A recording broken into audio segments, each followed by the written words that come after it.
Selamat datang ya, di channel Arya Satya. Video ini sebuah alur cerita novel audio, yang berjudul Si Iblis Kecil Wu Chen. Ikuti aja ceritanya, semoga terhibur. Terima kasih. Bab 115. Wu Chen yang sedang berputar-putar merasa sedikit lega setelah di kejauhan melihat pusaran air berukuran besar. Pusaran air itu bahkan sampai membentuk lubang kosong di tengahnya. Tanpa pikir panjang dia segera masuk ke dalam pusaran karena sudah jelas baginya kalau itu adalah pintu selamat datang yang ditujukan oleh Long Ming. Bocah sialan, kenapa sebelumnya tidak mengatakan kalau kau keturunan Yinglu? Senyum Wu Chen langsung berubah saat Long Ming langsung mengumpat saat melihat wajahnya. Wajahnya mengernyit tidak mengenali dua orang tua tapi tampak gagah berdiri menyambut kehadirannya. Dia langsung bersikap waspada, andai saja dua orang ini adalah lawan yang menjadi musuh bagi kedua naga. Tapi di lain sisi pertanyaan pria itu terdengar seolah mereka saling kenal. Long Sui yang melihat wajah kebingungan Wu Chen terkekeh pelan. Kau diamlah, dia tidak mengenali kita, ucapnya. Setelah beberapa saat, Wu Chen tersentak mulai mengenali suara kedua orang di hadapannya. Kalian, dua naga tua menyebalkan itu. Ucapnya tidak percaya jika mereka saat ini berwujud manusia. Padahal saat pertama bertemu, mereka berdua masih berwujud naga. Wu Chen tidak pernah mendengar kalau naga bisa berubah bentuk sesuka hati dari WR. Ini menjadi tanda tanya besar bagi pemuda tersebut. Saudara Sui, mulut bocah ini benar-benar pedas. Bagaimana kalau kau beri dia sedikit pelajaran? Long Sui tampak tidak peduli dengan kekesalan rekannya, dia justru tertawa keras. Hahaha, bocah, kuakui kau punya nyali. Padahal kami sudah hidup semenjak zaman leluhurmu. Sekarang katakan kenapa kau kembali. Aku yakin ini tentang masalah di utara bukan? Ho, kalian sudah tahu tentang masalah di utara. Long Ming duduk dengan wajah yang terlihat masih kesal, dia bahkan tidak mempersilahkan tamunya untuk duduk bersama. Meski di dalam laut, mereka tampak mengatur bagian di tempat itu agar terlihat nyaman. Ada beberapa batu bundar besar yang bisa dijadikan meja dan tempat duduk untuk bersantai. Batu-batu itu berjumlah 8. Mungkin 7 diantaranya dijadikan bangku sesuai jumlah mereka dahulu seperti yang pernah diceritakan oleh Long Ming dan Sui. Anak muda, duduklah. Long Sui dengan ramah mempersilahkan Wu Chen untuk duduk. Kemudian bertanya, kami mendengar kau menyebut dirimu Ying Chen sebelumnya, apa kau? Benar-benar keturunan Yinglu. Mendengar pertanyaannya, Wu Chen garuk-garuk kepala. Aku tidak tahu siapa leluhurku, tapi karena kalian terlihat baik dan mengaku sejaman dengannya. Mungkin kalian akan mengenali benda ini. Dua naga berwujud manusia langsung tersentak berdiri karena terkejut melihat token kaisar. Mereka langsung bersujud di hadapan Wu Chen. Tindakan mereka membuat pemuda itu kebingungan. Apa yang kalian lakukan? Berdirilah, tidak pantas senior seperti kalian bersikap seperti itu di hadapan pemuda kemarin sore sepertiku. Long Sui dan Ming saling tatap, lalu duduk kembali. Ada alasan kenapa kami tidak pernah naik ke alam atas dan menjadi penjaga di tempat ini, ucap Long Sui memulai bercerita. Kami terikat perjanjian tuan dan budak dengan leluhurmu Yinglu.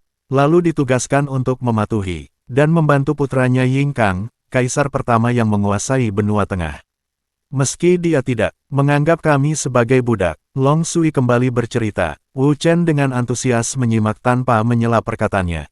Wajah keduanya mulai terlihat bersemangat menatap Wu Chen dengan raut penuh harapan. Long Sui kembali bercerita, kami ditugaskan menjaga dunia ini hingga celah hitam itu menghilang, atau seorang keturunan Ying membebaskan kami untuk pergi. Mendengar cerita Long Sui, sekilas Wu Chen mulai memahami garis besar apa keinginan mereka berdua. Namun dia masih ingin mereka melanjutkan apa yang ingin mereka katakan. Dahulu ada pendahulumu secara tidak sengaja bertemu dengan kami saat mencari jalan ke benua kekacauan. Dia berjanji akan kembali untuk membebaskan kami, tapi sudah sangat lama dia tidak pernah datang. Kami pikir dia sudah mati di tempat itu. Dengan wajah kesal, Long Ming berdiri. Petik 2. Bagaimana mungkin dia bisa kembali? Ternyata dia pergi tanpa membawa token kaisar. Karena jelas token saat ini ada di tanganmu. Ying Cheng sialan, dia hanya memberi kita harapan semu. Manusia dari wujud ikan naga itu menjambak rambutnya sendiri karena sangat kesal memikirkan Cheng Ta yang bertemu dengan mereka ratusan tahun lalu. Melihat betapa frustasinya Long Ming membuat Wu Chen bersimpati, namun dia merasa heran kenapa mereka tidak datang saja ke Jingyin untuk bertemu dengan pemegang token. Melihat raut penasaran di wajah Wu Chen, Long Sui tersenyum pahit. Aku tahu apa yang kau pikirkan, kami tidak bisa sengaja datang ke Kekaisaran untuk memintanya. Lagi pula jika kami pergi, tidak akan ada yang mampu melindungi alam. Sekarang dengan keberadaanmu, setidaknya kami memiliki sedikit pengharapan, ucap Long Ming menimpali. Wu Chen terdiam cukup lama, dia tidak tahu harus mengatakan apa pada mereka berdua. Menjanjikan kebebasan pada mereka di saat dia membutuhkan bantuan. Di satu sisi dia bersimpati dan merasa kasihan pada kedua naga. Melihat kebingungan di wajahnya, Long Sui yang sedikit lebih penyabar berbicara. Tenang saja, kami sudah berdiskusi sebelumnya. Kami akan memberimu waktu setidaknya 10 tahun untuk mencari cara menutup celah hitam yang menjadi penghubung ke dunia lain. Kalian sudah di tempat ini sangat lama, apa kalian tidak menemukan cara sedikitpun? Jawab Wu Chen merasa akan percuma walau ia diberi waktu selama itu. Long Sui dan Long Ming saling pandang, lalu menggeleng bersamaan. Tatapan mereka berdua membuat Wu Chen merasa putus asa. Awalnya datang untuk meminta bantuan, tapi malah terseret dengan masalah yang menyedihkan. Mereka berdua tanpa diketahui oleh orang-orang telah berjaga di dasar lautan tanpa diketahui. Wu Chen mendesah tidak berdaya, pikirannya semakin kusut memikirkan banyak masalah yang harus dia hadapi. Pada akhirnya dia membuka mulut untuk berbicara, aku memiliki kenalan dari benua timur, mungkin dia bisa membantu dalam hal ini, walau kemungkinannya sangat kecil. Seseorang dari benua kekacauan katamu, ucap dua naga itu bersamaan. Mereka tidak percaya jika ada orang dari benua itu menjadi kenalan Wu Chen.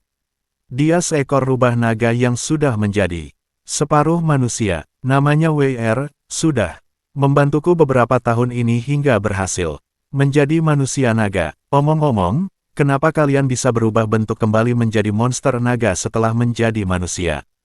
Tidak mungkin kalian mendapat tubuh manusia beberapa waktu ini bukan? Mendengar pertanyaan Wu Chen mereka berdua terkekeh. Maksudmu seperti ini? Ucap Long Ming kembali berubah menjadi ikan naga.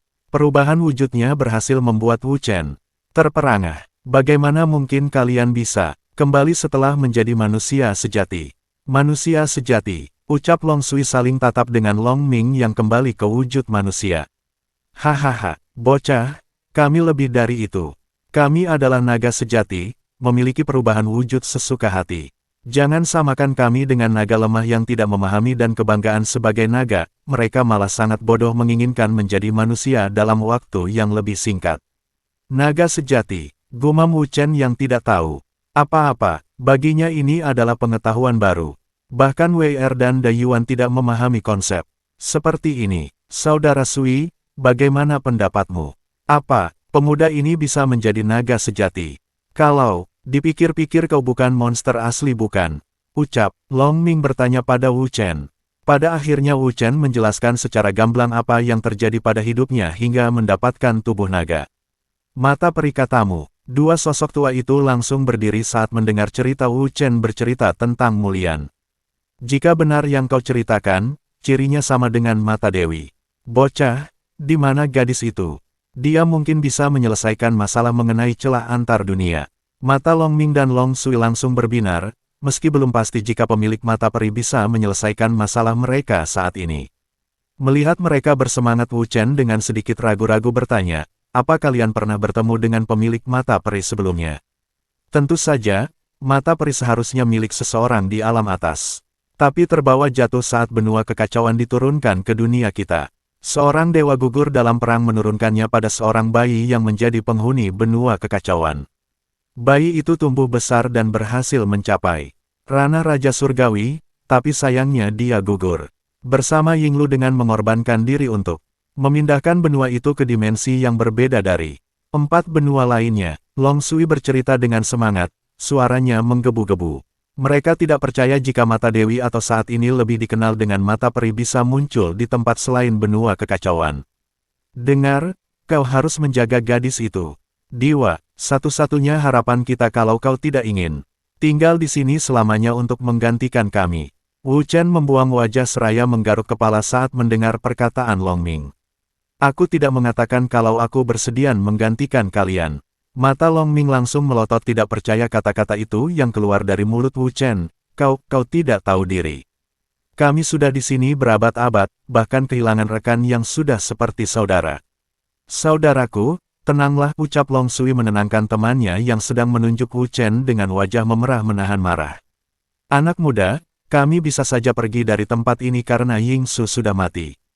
Kami masih setia dan patuh hanya karena kami sangat menghormatinya. Dia tidak pernah memperlakukan kami sebagai budak, tapi rekan seperjuangan. Long Sui kembali melanjutkan, kami juga menghormati perjuangan rekan-rekan manusia dan naga lain yang telah gugur di tempat ini. Kami tidak akan memaksamu, tapi kami akan tetap pergi setelah 10 tahun berlalu. Mendengar kata-kata Long Sui, Wu Chen menghela napas panjang. Dia berjalan, mondar-mandir untuk berpikir sejenak. Dua naga lain hanya diam saja membiarkan dia larut dalam pikirannya. Aku berjanji akan membiarkan kalian pergi, asalkan salah seorang dari kalian membantu untuk menghadapi orang-orang dari benua kekacauan yang dipimpin oleh Long Feng. Bab 116. Akhirnya kita bisa pergi tanpa harus mengingkari janji dengan Ying Kang. Seru Long Ming dengan semangat. Ying Kang adalah putra Ying Lu yang menjadi tuan bagi mereka berdua. Long Sui juga tidak kalah bergembira, dia menghela napas lega. Andai saja mereka bermental lemah, mereka mungkin akan menangis karena bahagia. Terima kasih Kaisar Ying, kau benar-benar mewarisi sifat baik leluhurmu. Dua naga itu langsung memberi penghormatan sebagai bentuk ucapan terima kasih. Wajah mereka tampak diliputi oleh perasaan bahagia. Namun itu tidak lama, wajah mereka kembali terlihat lesu. Andai saja saudara lain masih hidup, ucap Long Ming lesu mengingat 5 penjaga lain yang sudah gugur untuk menjaga dunia mereka. Sifat keduanya membuat Wu Chen semakin kagum, padahal mereka berawal dari seekor monster iblis, namun memiliki kesetiaan lebih besar dibandingkan manusia. Naga sejatikah? Gumam Wu Chen. Sepertinya perjalanan hidupku masih akan sangat panjang, pikir Wu Chen lagi. Hari itu mereka saling bercerita dan berbagi pengalaman.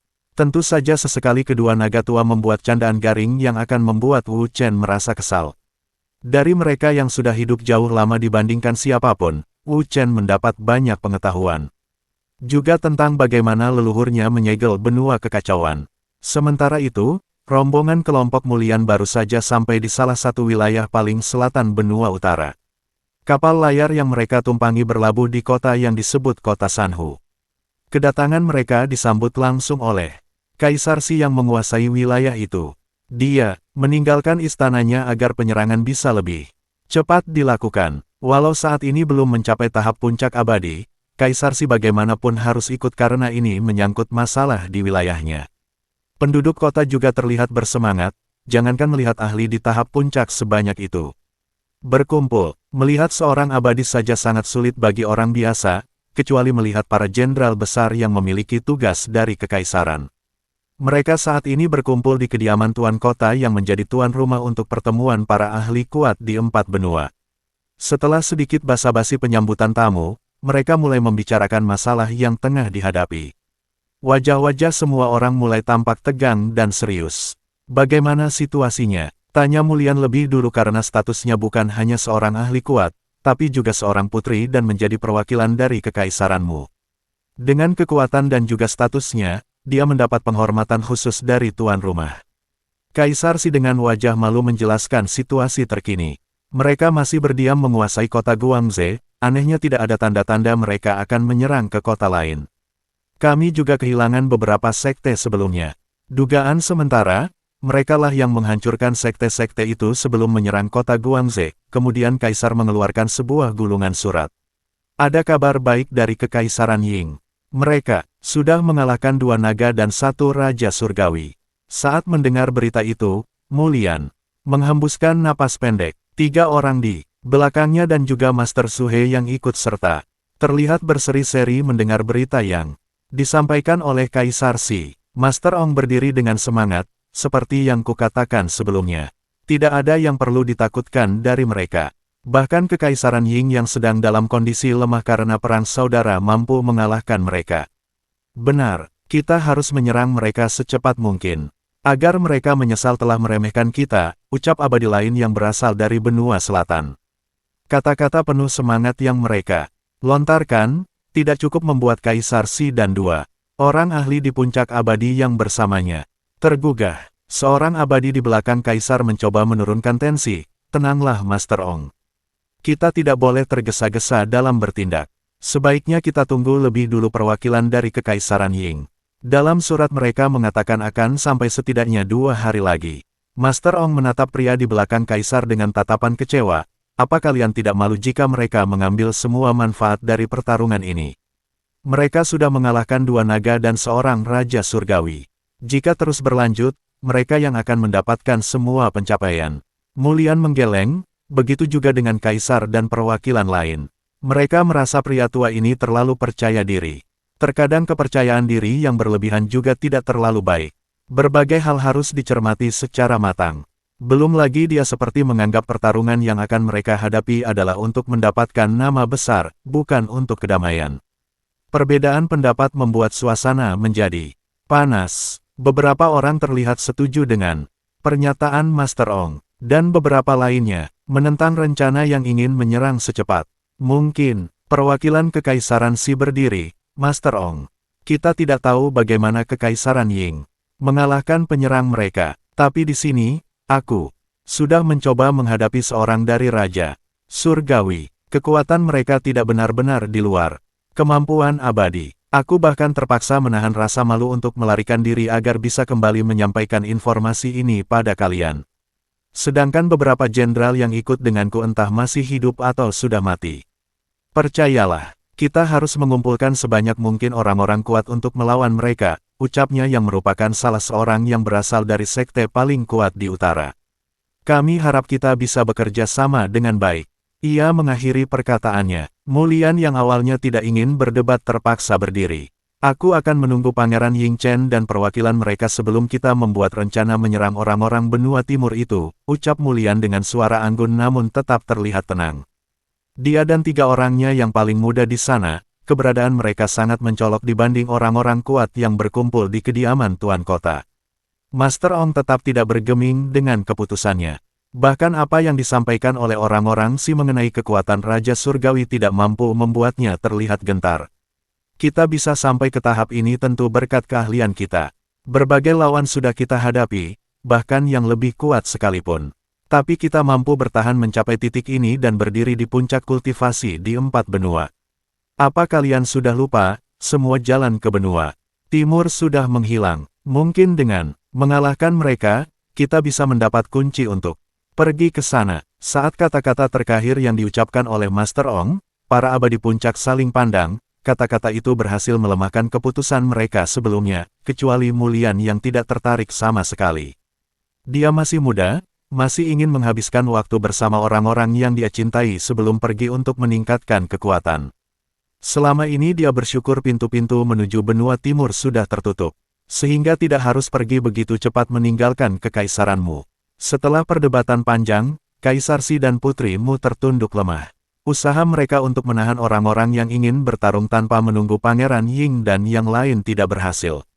Padahal menurut Kaisar Si, di dalam suratnya, Ying Xuelan yang mewakili Pangeran Ying meminta untuk menunggu kehadiran Pangeran dan yang lain sebelum menyerang ke kota Guangzhou. Tapi dalam surat itu tampaknya Xuelan tidak menyampaikan tentang keberadaan satu sosok naga lain yang akan membantu. Dia tidak ingin mereka berspekulasi macam-macam. Keesokan harinya mereka berangkat 1 hari lebih cepat dari perkiraan kedatangan orang-orang Ying. Chungli melihat Master Ong yang menaiki kapal dengan perasaan dongkol, orang-orang bodoh ini keras kepala sekali.